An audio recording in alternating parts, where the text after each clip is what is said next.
በቆቦ ከተማ ሰኞ ገበያ ላይ የአገዛዙ ሚሊሻ አባላት በከፈቱት የተኩስ ሩምታ እስካሁን ባለው 2 ንጹሃኖች ሕይወታቸው ማለፋቸው ሲታወቅ በርካቶች መቁሰላቸው ተሰማም። የሚሊሻ አባላቱ ተኩሱን የከፈቱት በሰኞ ገበያ ውስጥ አትክልት ተራ ላይ ሲሆን ረብሻና ግርግሩ ተባብሶም ቀጥሏል። ህዝቡ እስከ መቼ እናልቃለን በሚል አጸፋዊ እርምጃ መውሰድም ጀምሯል። በዚህም እስካሁን በርካታ የሚሊሻ አባላት ሙትና ቁስለኛ መደረጋቸውም ተሰምቷል። በሚሊሻ አባላቱ ተመተው ሕይወታቸው ያለፈ ንጹሃኖች አስከሬን አሁንም በገበያ መሃል እንደወደቀም ነው። ህዝቡም በተገደልንበት ልክ እጥፍ ድርብ የሚሊሻ አባል ካልገደልን የንጹሃን አስከሬን አናነሳም በሚል የሚወሰደው አጸፋዊ እርምጃም አይሏል። በሌላ በተያዘ መረጃም የወልቃይት ጠገዴ ዞን ምክትል አስተዳዳሪና የጸጥታ ዘርፍ ኃላፊ ኮሎኔል ደመቀ ዘውዱ ህወሓት ለጦርነት ሰፊ ዝግጅት እያደረገ መሆኑና ጄኔራል ታደሰ ወረደም ለዚህ የሚሆን መመሪያ መስጠታቸውን ገለጹ። ኮሎኔል ደመቀ ትናንት ለብልጽግና ፓርቲ በተዘጋጀ ድጋፍ መድረክ ላይ ባደረጉት ንግግር ህወሓት አሁንም ለጦርነት ዝግጅት እያደረገ እንደሚገኝ አስታውቀዋል።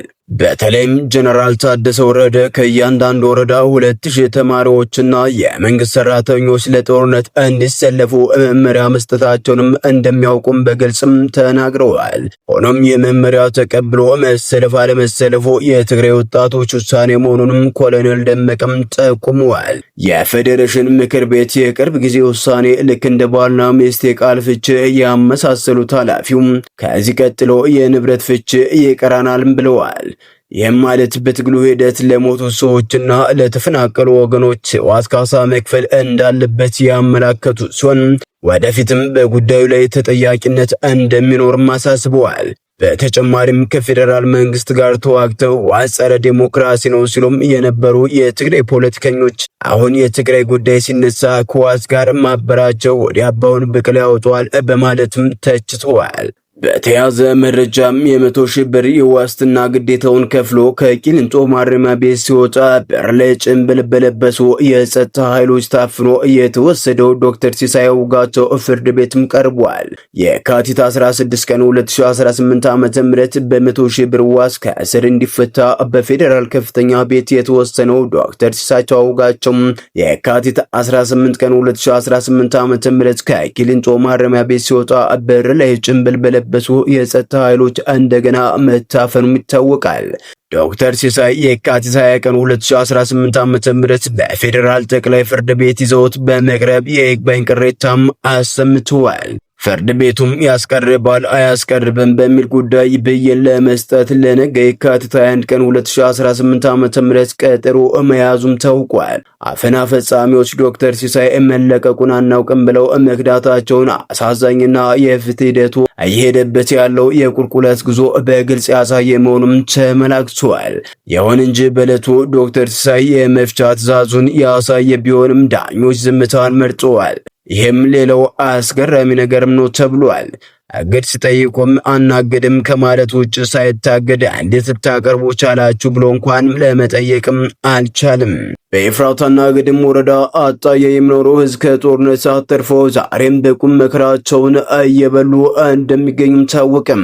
ላለፉት ዓመታት ቤቱ በአመድነት ተቀይሮ የከረመው ይህ ምስኪን ህዝብ ዛሬ ካገገመበት የተስፋ ጭላንጭል ይልቅ የመከራ ማዕበል እየተደገመበትም ነው።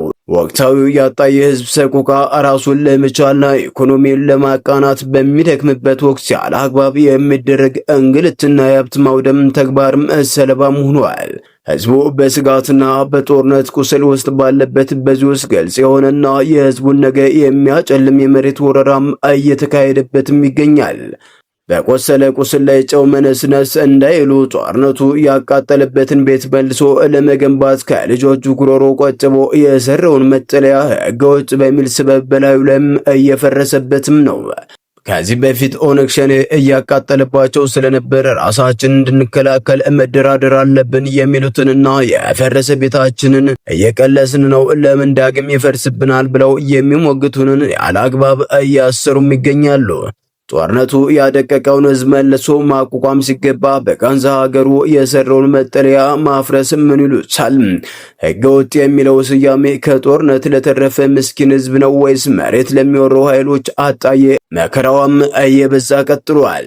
ፋሽስቱ አገዛዝ ብልጽግና ደቡብ ወሎ ዞን በውዲ ወረዳ ህዝብ ላይ በድሮን ሳይቀር እያደረሰ ያለው ጭፍጨፋ ተጠናክሮ ቀጥሏል። ፋሽስቱ አገዛዝ ብልጽግና በውዲ ወረዳ ንጹሃን ላይ ያነጣጠረ የድሮን ጥቃትና የከባድ መሳሪያ ድብደባ በመፈጸም በሰውና በህይወት በንብረት ላይ ከፍተኛ ውድመትም አደረሰም። በደቡብ ወሎ ዞን ወግዲ ወረዳ የሚገኙ ሰላማዊ አርሶ አደሮች በሰው ህይወትና በእንስሳቶች የከፋ ጥቃትና የንብረት ውድመት እየደረሰባቸው መሆኑንም እየገለጹ ይገኛሉ። ከትናንት ወዲያ ጀምሮ በወረዳው ልዩ ስማቸው ቀበሌ 16 እና ቀበሌ 17 ተብለው በሚጠሩ ቀበሌዎች ውስጥ በተፈጸመ 5 ዙር የድሮን ድብደባ በንጹሃን ህይወትና ንብረት እንዲሁም እንስሳቶች ላይ ከፍተኛ ጉዳትም ደርሷል። አገዛዙ በፈጸመው የድሮን ድብደባ ንጹሃኖች ላይ ጉዳት ያደረሰ ሲሆን በርካታ የአርሶ አደሮች እንስሳቶችም ተገድለዋል። ከጥቃቱ ጎን ለጎን በአካባቢው የተሰማረው 11ኛ እዝና ሪፐብሊካን ጋርድ የተባለ የብልጽግና ጦር የአርሶ አደሮችን ንብረት የመዝረፍና የማውደም ተግባር በሰፊው እየፈጸመም ይገኛል።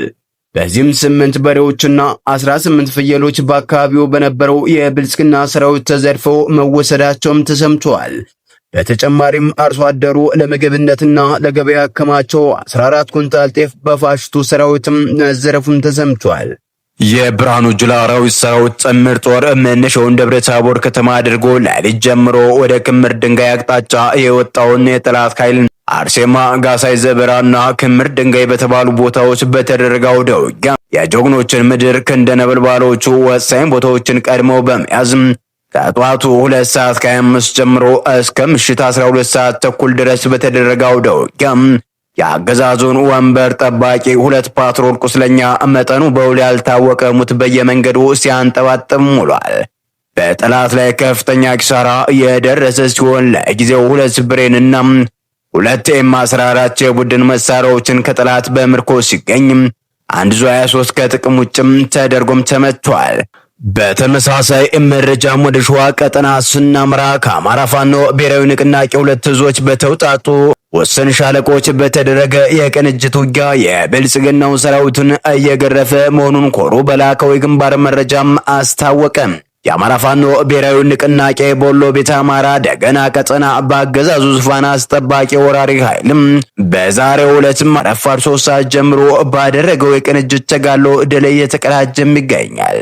ጠላት መነሻውን ከከላ ወረዳ በማድረግ ልዩ ስሙ ሊንጮ በተባለ አካባቢ የሚገኙትን የአርበኞችን ጦር ሰራዊት የማፈን ዓላማ አንግቦ ባደረገው እንቅስቃሴም ከረፋዱ 3 ሰዓት ጀምሮ ከአማራ ፋኖ ብሔራዊ ንቅናቄ ሸዋ ጠቅላይ ግዛት እዝም እንዲሁም ከአማራ ፋኖ ብሔራዊ ንቅናቄ ምስራቅ አማራ ቀጠና ሚኒሊክ እዝ የተውጣጡ ውስን ሻለቆች በክልላና ደገራ አዋሳኝ ስፍራዎች ላይ ቆርኬና ሊንጮ በተባሉ ቦታዎች ላይ የአገዛዙን አራዊት ሰራዊት በአንድነት ባደረጉት ተጋድሎ አይቀጡ ቅጣት እየገረፉት መሆኑንም ኮሩ ባውደ ውጊያው መረጃም አረጋግጧል።